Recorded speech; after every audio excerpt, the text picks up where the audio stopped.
नई दिल्ली, भारत में सरकारी मुलाजमतों के इम्तिहान में नकल पर उम्र कैद की सजा का कानून मंजूर कर लिया गया।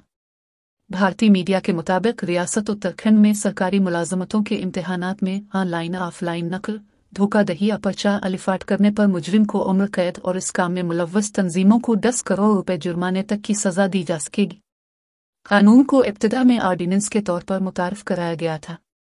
इस कानून के मुताबिक अगर कोई इम्तिहान देने वाला शख्स किसी मुसाबकती इम्तिहान ऑनलाइन या ऑफलाइन में धोखाधही करते हुए पकड़ा जाता है या दूसरे उम्मीदवार को धोखा देने में मदद देता है या गैर मुनसिफाना तरीकों में मुलव्वस होता है तो उसे कम अज कम 3 साल कैद और 5 लाख रुपए जुर्माने तक की सजा दी जाएगी।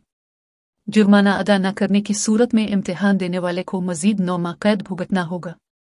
अगर ये हरकत दूसरी बार हुई तो मुजरिम को कम अज कम 10 साल कैद और 10 लाख रुपए जुर्माने की सजा दी जाएगी। जुर्माना अदा न करने की सूरत में इसे मजीद 30 माह कैद भुगतना होगी।